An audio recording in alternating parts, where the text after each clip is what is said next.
Hello friends, welcome to number one study. इस वीडियो में हम देखेंगे क्लास 10 इंग्लिश की बुक का chapter number 3 two stories about flying. इसका सेकेंड पार्ट देखेंगे हम, the black aeroplane.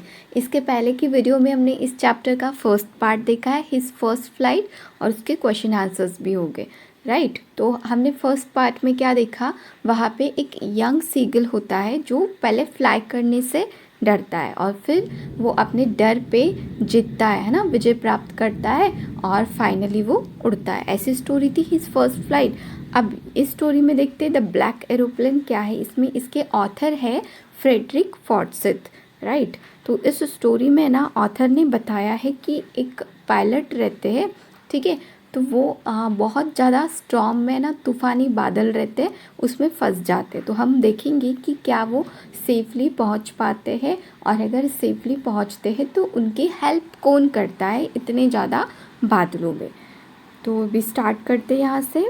The moon was coming up in the east behind me. Author बोलते हैं कि जो मून था वो मेरे पीछे पीछे ईस्ट की ओर आ रहा था। And stars were shining in the clear sky above मी, और मेरे ऊपर क्लियर स्काई था, वहाँ पे स्टार शाइन कर रहे थे। तो हम बोल सकते ना कि एक भी क्लाउड नहीं था। There wasn't a cloud in the sky, तो आसमान में कोई बादल नहीं थे। I was happy to be alone high up about the sleeping countryside. अब यहाँ पे ऑथर बोलते हैं कि मैं तो बहुत खुश था वे, क्योंकि कंट्री साइड बोला है यहाँ पे, स्लीपिंग कंट्री साइड। तो क्या होगा कि जो एरोप्लेन है जहाँ से वो फ्लाई करते, तो नीचे क्या रहती है, सिटीज़ रहती है, विलेजेस रहते हैं। तो स्लीपिंग बोला है, इसका मतलब रात का समय था और सिटीज़ विलेजेस के ऊपर से अब इनको उड़ना था। I was flying my old Dakota aeroplane over France back to England. फिर यहाँ पे ऑथर बोलते हैं कि मैं अपना पुराना डकोटा एरोप्लेन फ्लाई कर रहा था, फ्रांस के ऊपर से मुझे कहाँ जाना था, इंग्लैंड जाना था। I was dreaming of my holiday and looking forward to being with my family. मैं तो बस अपने हॉलीडे मतलब छुट्टियों के सपने देख रहा था और अपना कुछ समय जो है अपनी फैमिली के साथ में स्पेंड करना चाहता था। I look at my watch, मैंने अपनी वॉच में देखा 1:30 इन द मॉर्निंग। सुबह के कितने बजे थे, 1:30 बजे थे। मतलब ये होती तो रात ही है, लेकिन हम उसको क्या बोलते हैं, सुबह बोलते हैं, right. I should call Paris control soon, I thought, मैंने सोचा कि पेरिस कंट्रोल से बात कर लेनी चाहिए। As I look down pass the nose of the aeroplane, I saw the lights of a big city in front of me. तो जैसे मैंने एरोप्लेन से बाहर दिखने की कोशिश की, ठीक है, डाउन बोला यहाँ पे, तो नीचे तो मुझे तो भाई लाइट्स दिखाई दे मेरे सामने, मतलब जो सिटीज़ रहते ना उनके। I switch on the radio and set Paris control Dakota DS 088 here, can you hear मी। तो मैंने फिर रेडियो स्विच ऑन कर लिया और वहाँ पे बोला कि पेरिस कंट्रोल डकोटा DS 088 यहाँ पे है, क्या आप मुझे सुन पा रहे हो। I am on my way to England over, और मैं अपने रास्ते पे हूँ इंग्लैंड जाने के। और फिर समाप्त। The voice from the radio answered me immediately. तो फिर रेडियो की तरफ से, मतलब वहाँ से भी आंसर आया बहुत जल्दी। DS 088 I can hear you. तो फिर वहाँ से आवाज़ आती है कि DS 088 मैं आपको सुन पा रही हूँ। You ought to turn 12 degrees west now, DS 088 over. फिर वो बताते कि आपको अभी क्या करना है, वेस्ट की तरफ 12 डिग्री टर्न करना है अपने एरोप्लेन को। I check the map and the compass, switch over to my second and last fuel tank and turn the Dakota 12 degree west towards England. तो फिर मैंने अपना मैप चेक किया, कंपास देखा जिसमें डायरेक्शन दिखाते हैं north south east west, right. Switch over to my second and last fuel tank, second थी और लास्ट थी, इसके बाद कोई फ्यूल टैंक उनके पास नहीं थी। And turn the Dakota 12 degree पे मैंने टर्न कर दिया वेस्ट डायरेक्शन में और निकल पड़ा इंग्लैंड की ओर। I will be in time for breakfast, I thought, मैंने सोचा कि ब्रेकफास्ट के समय तक तो मैं पहुंच जाऊंगा। A good big English breakfast, बहुत ज़्यादा एक्साइटेड थे ऑथर, उनको अभी क्या करना था, एक अच्छा बड़ा इंग्लिश ब्रेकफास्ट उनको करना था। एवरीथिंग वॉज गोइंग वेल, सब कुछ अच्छे से चल रहा था। It was an easy flight, ये तो बहुत एक सरल उड़ान थी। Paris was about 150 kilometre behind me when I saw the clouds. लेकिन फिर क्या होता है, स्टॉर्म क्लाउड, मुझे तो बहुत ज़्यादा तूफ़ानी बादल दिखने लगे, और जब दिखने लगे उस टाइम से और वहाँ से पेरिस कितने डिस्टेंस पे था, 150 किलोमीटर पे था। दे वर ह्यूज, बहुत बड़े बड़े ये बादल थे। They look like black mountain, और कैसे दिख रहे थे, बहुत बड़े बड़े काले, ब्लैक, ठीक है, काले पर्वतों के जैसे। माउंटेन का साइज़ पता है ना कितना बड़ा होता है, तो इतने बड़े बड़े ये क्लाउड्स थे। स्टैंडिंग इन फ्रंट ऑफ मी, मेरे सामने खड़े थे, अक्रॉस द स्काई। अब इतने बड़े माउंटेन में से एरोप्लेन को लेके जाना है, कितना टाइम लगेगा, है ना। I knew I could not fly up and over them, मुझे पता था कि मैं तो अब इसके आगे फ्लाई नहीं कर सकता, मुझे यहीं से वापस जाना चाहिए जहाँ से मैं आया था। And I did not have enough fuel to fly around them to the north और साउथ, और मेरे पास इतना फ्यूल भी नहीं था कि मैं अपने एरोप्लेन को इन मतलब बादलों को मतलब बादलों के पार जाने के लिए, ठीक है, तो नॉर्थ साउथ ऐसे चक्कर लगा के टाइम पास करने के लिए भी ज़्यादा फ्यूल नहीं था। I ought to go back to Paris, I thought, मैंने सोचा कि मुझे तो पेरिस वापस जाना चाहिए। But I wanted to go home, लेकिन मुझे घर भी तो जाना है। आई वॉन्टेड दैट ब्रेकफास्ट, मुझे वो ब्रेकफास्ट चाहिए। I will take the risk, तो फिर इसके लिए मैंने सोचा कि चलो रिस्क ले लेते। आई थॉट मतलब मैंने सोचा कि चलो कोई बात नहीं, रिस्क ले लेते। And flu that old Dakota straight into the storm, और इस ओल्ड पुराने डेकोटा को मैंने उन बादलों में डाल ही दिया। फिर फाइनली इनसाइड द क्लाउड, अब देखते क्लाउड के अंदर क्या होगा, काला काला अंधेरा है ना। Inside the clouds everything was suddenly black, सब कुछ काला काला हो गया। It was impossible to see anything outside the aeroplane, aeroplane के बाहर का भी कुछ देख पाना बिल्कुल पॉसिबल नहीं था। The old aeroplane jump and twisted in the air, जो मेरा ओल्ड एरोप्लेन था पुराना, इसने पहले तो जंप किया, फिर ट्विस्ट मुड़ा एयर में।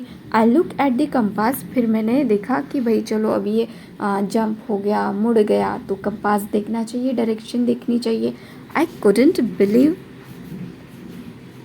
My eyes, the compass was turning round and round and round, तो मैं अपनी आँखों पर विश्वास नहीं कर पा रहा था। मेरा जो कंपास था वो तो भाई घूमते जा रहा था, घूमते जा रहा था। इट वॉज डेड, तब मुझे समझ में आया कि ये ख़राब हो गया।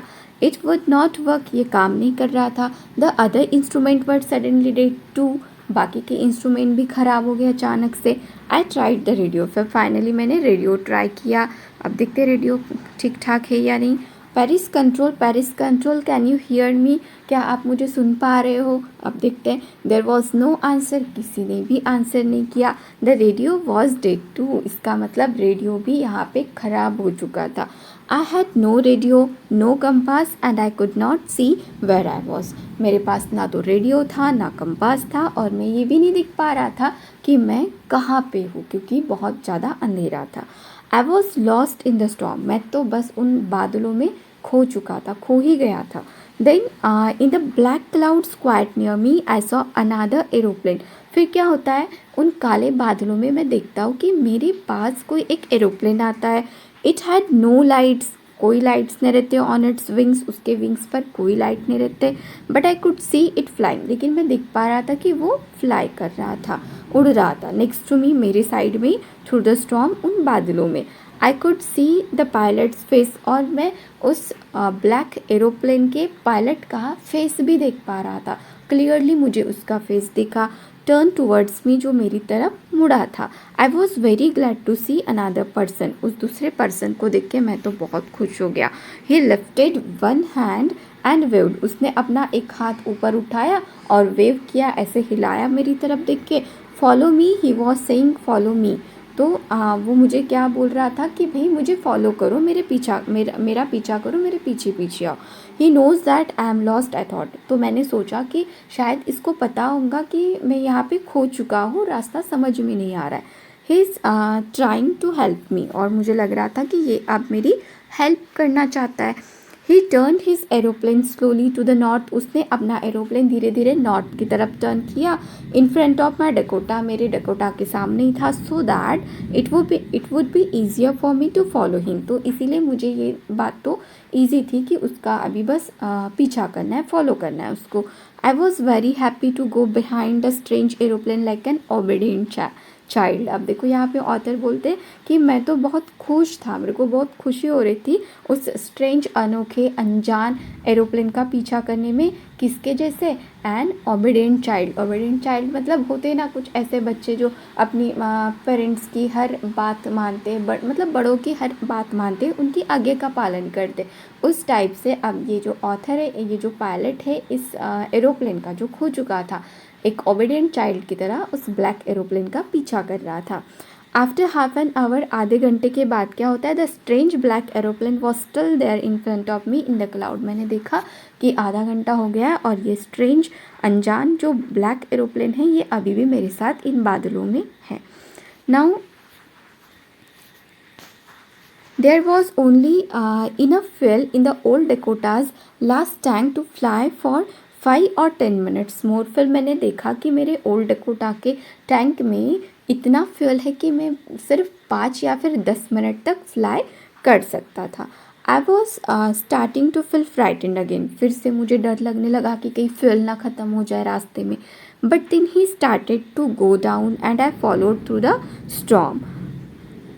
ओके, तो फिर ये जो ब्लैक एरोप्लेन था ये फिर नीचे जाना स्टार्ट करता है, ठीक है, जिसका मैं पीछा कर रहा था बादलों में। Suddenly I came out of the clouds and saw 2 long straight lines of lights in front of me. तो फिर क्या होता है? सडनली ये जो मतलब जो क्लाउड्स थे उनके बाहर तो हम लोग निकल चुके थे और मुझे क्या दिख रहे थे? अभी लाइट्स दिख रहे थे मेरे सामने। It was a runway. क्या था ये? रनवे था, रडार जिसे बोलते हैं ना, an airport. I was safe, और अभी मैं सेफ था। I turn to look for my friend in the black aeroplane but the sky was empty. तो फिर जैसे ही मैं सेफली पहुंच गया तो मैंने टर्न मुड़ के देखा अपने उस फ्रेंड को जो ब्लैक एरोप्लेन में बैठे बैठे मेरी हेल्प कर रहा था। बट मैं क्या देखता हूँ? पूरा जो स्काई है, जो आसमान है, वो तो एम्प्टी था, खाली था, कोई एरोप्लेन नहीं था। देयर वॉज नथिंग देयर, कुछ नहीं था वहाँ पे। The black aeroplane was gone. जो ब्लैक एरोप्लेन था वो भी जा चुका था। आई could not see it anywhere, मैं कहीं पे भी उसको नहीं देख पा रहा था। I landed and was not sorry to walk away from the old Dakota near the control tower.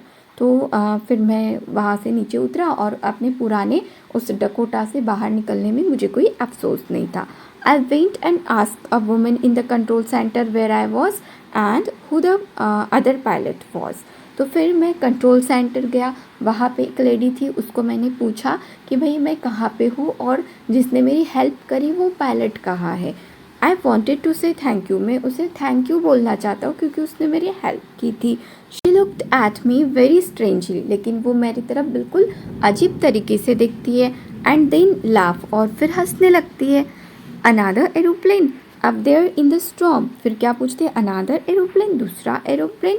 Up there in the storm, इतने बादलों में? नहीं तो no other aeroplanes were flying tonight. आज मतलब आज रात में कोई एरोप्लेन उड़ नहीं रहा था। Yours was the only one, सिर्फ तुम्हारा एक एरोप्लेन था। I could see on the radar, जिसको मैं रडार पे देख पा रही हूँ। सो who helped me to arrive there safely without a compass or a radio and without any more fuel in my tank। तो फिर अभी ऑथर को यहाँ पे मतलब क्वेश्चन आता है कि भाई तो फिर अगर कोई एरोप्लेन था नहीं तो फिर ये कौन सा एरोप्लेन था? ब्लैक एरोप्लेन, जिसके विंग्स पर ना तो कोई लाइट्स थे, राइट, और मैं सेफली उसकी वजह से यहाँ तक मतलब और जिसकी वजह से मैं सेफली यहाँ तक पहुँच पाया, और बिना कंपास, बिना रेडियो और इतना कम फ्यूल था फिर भी उसने मुझे सेफली यहाँ तक पहुँचाया है। तो फिर वो कौन था? अगर रियल में वहाँ पे कोई नहीं था तो फिर वो ब्लैक एरोप्लेन कौन था? Who was the pilot on the strange black aeroplane.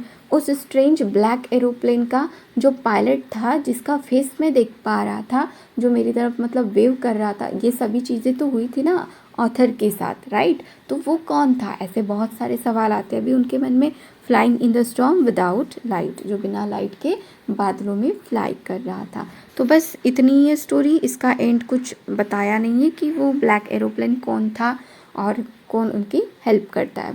बस इसमें इतना था कि पायलट तो डरे हुए थे, स्टॉर्म में से वो आगे नहीं जा सकते थे, लेकिन फिर उन्होंने मतलब रिस्क लिया, गए बादलों के अंदर, और वहाँ पे उनको हम बोल सकते हैं उनका विल पावर होगा शायद, ठीक है, लेकिन एग्जैक्ट नहीं बोल सकते। तो यहीं पे स्टोरी एंड हो जाती है। अगर वीडियो अच्छी लगी हो, हेल्पफुल लगी हो, तो वीडियो को लाइक करना, अपने फ्रेंड्स के साथ शेयर करना और चैनल को सब्सक्राइब ज़रूर करना। Thank you.